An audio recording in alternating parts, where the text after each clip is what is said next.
ठीक है। अपने पास प्रश्नावली जो 7.1 है उसका क्वेश्चन नंबर 9 उसमें हमको ऐसा दिया है कि जो तीन बिंदु हैं, बिंदु Q, बिंदु P और बिंदु R। तो बिंदु Q जो है P और R से समदूरस्थ है, तो उसमें जो अज्ञात नंबर है x उसको ज्ञात करना है। समझ में आया कि नहीं शिल्पा? उसको बंद करो और पहले मुझे बताओ, ठीक है, क्या दिया बताओ। पहले ये बताओ कि दिया है बिंदुओं के निर्देशांक, बोलो बिंदुओं के निर्देशांक बताओ। पहले क्या दिया है? बिंदुओं के निर्देशांक, निर्देशांक मतलब कि जो अपने पास Q दिया है, देखो हम Q को कैसा लिखेंगे? Q को हम ऐसे सिंबल में दर्शा सकते हैं कि Q मतलब कि अपना हो गया x1 और y1। उसकी वैल्यू क्या दिया बताओ? 0 और 1। उसके बाद फिर Q के बाद दिया P मतलब उसको x2 और y2 बोल सकते हैं। मैं समझ में आ रहा है? 5-3, ठीक है, 5-3।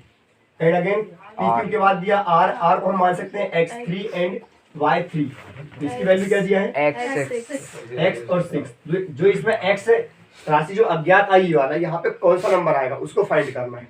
समझ में आया ना? ठीक है, कि हमारे पास जो x आया इस x की वैल्यू क्या होगी। तो सबसे पहले ये पता होना चाहिए कि हमको इसको निकालना कैसे है। शर्त उसमें क्वेश्चन में दिया हुआ है, क्वेश्चन में ऐसा दिया है और जो क्वेश्चन में दिया उसको हम लिखेंगे चूंकि जो बिंदु हमारे पास Q है, बिंदु Q अल्पविराम लगा के लिखो, बिंदु Q जो है P एवं R से समदूरस्थ है। समदूरस्थ है, समदूरस्थ का मतलब होता है कि समान दूरी पर है। बिंदु Q जो है बिंदु P से भी उतनी दूरी पर है और बिंदु R से भी उतनी दूरी पर है। सपोज कर लो कि ये हो गया अपने पास क्या बिंदु Q, ये वाला बिंदु, और ये हो गया अपना P और ये हो गया R। तो बिंदु Q से P की दूरी और बिंदु Q से R की दूरी दोनों कैसी है? इक्वल है। समझ में आया कि नहीं आया? समदूरस्थ मतलब कि यहाँ से यहाँ तक की दूरी और ये वाली दूरी दोनों आपस में कैसी रहेंगी? बराबर रहेंगी। मतलब हम इसको क्या लिखेंगे? अतः करके लिख सकते हैं या इसीलिए करके लिख सकते हैं क्योंकि बिंदु Q बिंदु P एवं R से समदूरस्थ है, इसीलिए जो QP रहेगा या फिर PQ रहेगा, P से लेकर Q तक की दूरी और Q से लेकर के R तक की दूरी मतलब QR, दोनों आपस में कैसे रहेंगे? बराबर रहेंगे। ये क्या हो गया बताओ? ये PQ मतलब हो गया दो बिंदु के बीच की दूरी और ये QR मतलब भी हुआ दो बिंदुओं के बीच की दूरी। तो हम क्या करेंगे? इस PQ को निकालेंगे और QR को निकालेंगे। तो ऐसा निकालने से हमारे पास ऑटोमेटिक क्या हो जाएगा? हमारे पास जो ये अज्ञात राशि x है, x की वैल्यू निकल जाएगी। समझ में आया कि नहीं आया? अच्छे से सॉल्यूशन करना है। तुम मान लो यहाँ पे इसका स्क्वायर करोगे तो भी कोई फर्क नहीं पड़ता, लेकिन अभी आगे और समझा देता हूँ मैं इसको। पहले क्या करेंगे? हम दो बिंदु के बीच की दूरी वाला सूत्र लगाएंगे। तो दो बिंदुओं के बीच की दूरी का सूत्र क्या होता है? दो बिंदु के बीच की दूरी जो अपने पास क्या दिया है, ध्यान दो, हमारे पास दिया PQ। तो PQ कहाँ पे? ये है Q और ये है P। तो हम क्या करेंगे? इसमें से ये वाला सब्सट्रैक्ट करेंगे या फिर इनमें से ये वाला हटा के सॉल्व करेंगे। ठीक है, तो क्या लगाएंगे सूत्र? देखो हम सूत्र लगाएंगे x2, सभी अच्छे से ध्यान दो, x2 माइनस x1 का whole of square plus y2 minus y1 का whole of square equal to यहाँ पे QR। QR कहाँ पे? ये है Q एंड ये है R। तो QR पे करना है, इसको हाइड कर लो अभी। तो हम क्या करेंगे? इसमें सूत्र क्या लग जाएगा? सूत्र लग जाएगा इसमें x3 माइनस x1 का whole of square plus y3 minus y1 का होल ऑफ स्क्वायर। समझ में आया कि नहीं आया? यदि मान लो मैं दोनों पक्षों का वर्ग करता हूँ, क्या करता हूँ बताओ? दोनों पक्षों का वर्ग करूंगा। वर्ग करने पर जब दोनों पक्षों का वर्ग करेंगे तो वर्ग करने से वर्ग से वर्गमूल मतलब यहाँ कट जाएगा और ये वाले वर्ग से ये वाला वर्गमूल कट जाएगा। मतलब वर्ग करूंगा मैं पूरे का होल ऑफ स्क्वायर, इस साइड भी कर दिया उस साइड भी कर दिया, तो दोनों के वर्ग से वर्गमूल कट जाएंगे, या फिर ऐसे समझ सकते हैं कि वर्गमूल से वर्गमूल कट जाएगा। समझ में आया ना? मतलब करनी हो चुकी है हमारी टोटल गायब। अब बचे सिर्फ अंदर नंबर्स, उनके मान रख लेंगे हम वहां पे। तो मान क्या दिया? देखो x2 के मान देखो अच्छे सभी, क्या लिखा है? x2 की वैल्यू दिया 5 माइनस 0 का स्क्वायर प्लस -3 और फिर ये वाला माइनस, शीतल ध्यान दो, ठीक है, -3 और ये वाला माइनस है और y की वैल्यू क्या बताओ? 1 ये स्क्वायर। आया ना समझ में? ठीक है, यही गलती हुई थी ना अभी। ठीक है, आगे देखते हैं। यहाँ पे क्या लिखा अपने पास? x3 की वैल्यू क्या दिया हुआ है? x3 की वैल्यू दिया अपने पास x। ठीक है, ध्यान रहे, x3 की वैल्यू क्या दिया बताओ? x दिया है और माइनस x1 की वैल्यू दिया 0, उसका स्क्वायर प्लस y3, तो y3 की वैल्यू दिया 6 एंड y1 की वैल्यू दिया है 1। ऐसा इसका भी स्क्वायर सॉल्व कर लेंगे तो 5 में से 0 घटाएंगे तो 5 ही बचेगा और 5 का वर्ग कर लेंगे तो हो जाएगा 25। नहीं आया समझ में? आ गया ना? ये वाला धन चिन्ह लगाएंगे, ऋण 3 और ऋण 1 दोनों जुड़ जाएगा, समान चिन्ह हमेशा जुड़ते हैं। तो 3 और 1 हो गया ऋण 4 और ऋण 4 का वर्ग करेंगे धन 16 ही आएगा। क्योंकि ऋण का वर्ग धन बन जाता है। ठीक है, अगेन यहाँ पे आएंगे तो ये x माइनस जीरो मतलब x में जीरो घटाए x ही कहलाएगा, x का वर्ग मतलब कि x का स्क्वायर ही कहलाएगा। ठीक है, लेकिन यहाँ पे क्या हो जाएगा, 6 में से 1 घटाए तो कितना बचेगा, 5, और 5 का वर्ग करेंगे तो जाएगा 25।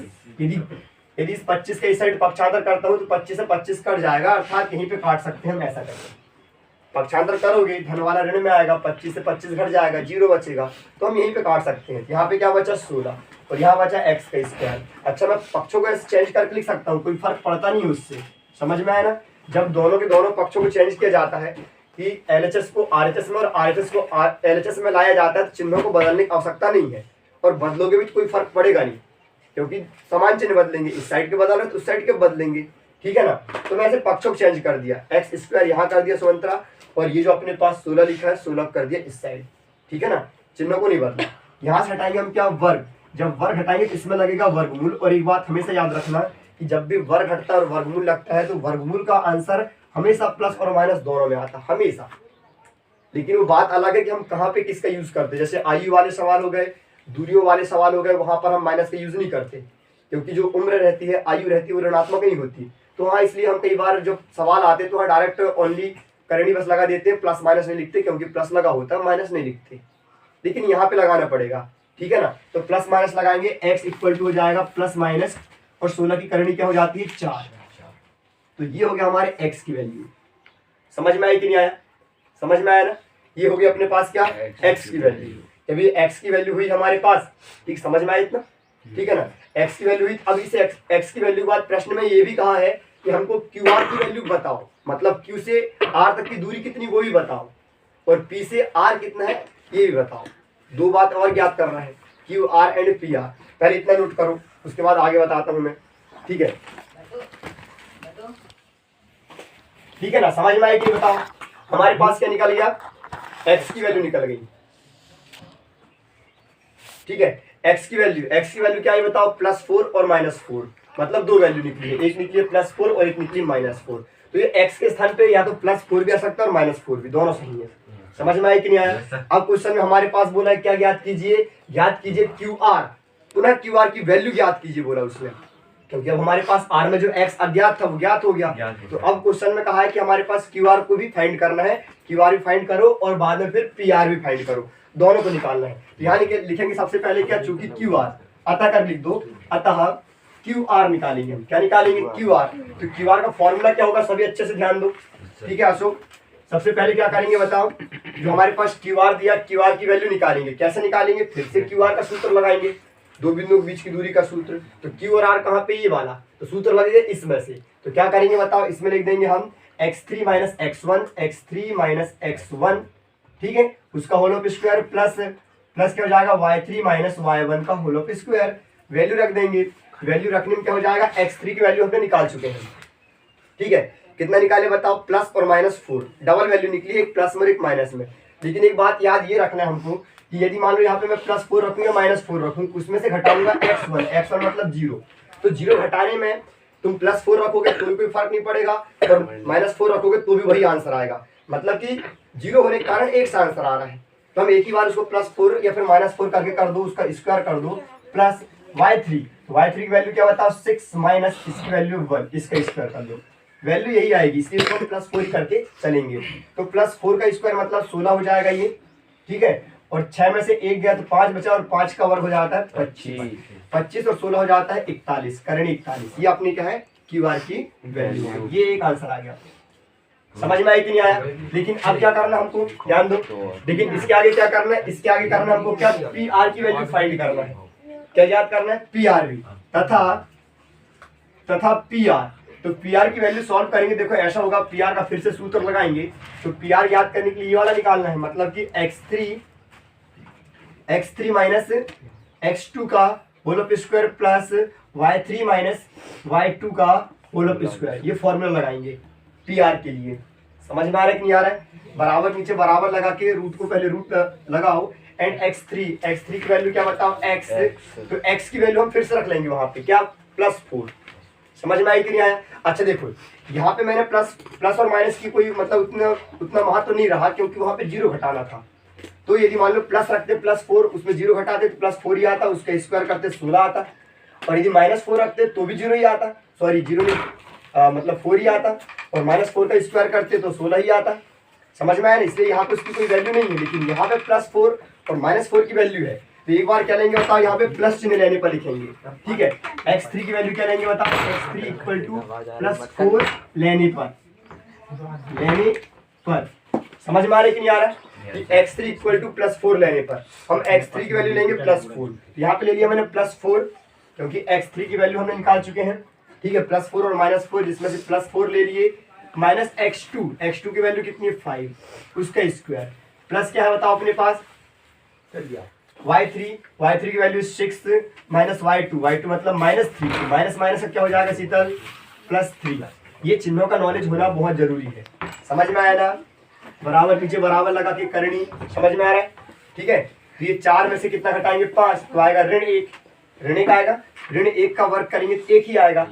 समझ में आया कि नहीं आया? धन यहाँ पे 6 और 3 कितना हो गया, 6 और 3 9, तो 9 का वर्ग कितना हो जाएगा 81। समझ में आया कि नहीं आया? ये 81 हो गया डायरेक्ट, 81 और ये कितना हो गया 82, ये हो गया अपने पास करनी 82। 82 का वर्गमूल होता है क्या? नहीं होता। ये पूर्ण वर्ग मतलब कोई भी संख्याओं के जोड़े भी नहीं बनते। ये हो गया अपना एक आंसर। लेकिन ये कौन सी स्थिति में, जब हम x की वैल्यू क्या ली हमने बताओ, x की वैल्यू +4 लिए। ऐसे हम x की वैल्यू -4 भी लेंगे तो मान चेंज होके आएगा, इसलिए माइनस लेना पड़ेगा। लेकिन यहाँ पे क्यों नहीं लिए डबल मान, +4 और -4 क्यों अलग अलग नहीं करे? क्योंकि +4 भी लेते तो भी यही आंसर आता, रूट के अंदर 41, ठीक है। और यदि मान लो -4 भी लेते तो भी 41 ही आता, क्योंकि घटाना था 0, लेकिन यहाँ पे घटाना 5, ठीक है। तो ऐसी स्थिति में यहाँ पे देखो साइड में कर दूं क्या मैं, समझ में जाएगा? इसके आगे बनेगा नहीं बनेगा? अब क्या करोगे कि PR की वैल्यू एक और फाइंड करो, लेकिन क्या लेके, x3 की वैल्यू क्या लेकर, -4 लेकर। समझ में आ रहा है कि नहीं आ रहा है? x3 इक्वल टू -4 लेने पर, तो -4 लोगे तो यहाँ पे हो जाएगा -4, देख बस लो यहाँ पे, ठीक है। ये हो जाएगा -4, ये -4 और -5 मतलब दोनों क्या हो जाएंगे, जुड़ जाएंगे, मतलब ऐड हो जाएंगे। तो ये 4 और 5 हो गया ऋण 9, और ऋण 9 का वर्ग करेंगे तो 9 नंबर 81 होता है, धन 81 जाएगा। और ये कितना 81 और 81 जोड़ देंगे कितना आ जाएगा, कितना आ जाएगा 162। समझ में आया कि नहीं आया? 162 आएगा। 162 का हम वर्गमूल कर सकते हैं, तो 162 का वर्गमूल कितना आएगा, 9 करनी 2, क्योंकि 81 का होता है 9 नंबर 81 और करनी 2, बचा हुआ अंदर है, जिसका पेयर बन गया बाहर निकल जाएगा वो। समझ में आया कि नहीं? तो एक आंसर वो हो जाएगा अपना क्या, 9 करनी 2, वो माइनस चिन्ह लेने पर। समझ में आया ना? वो होमवर्क में रख लो, ठीक है।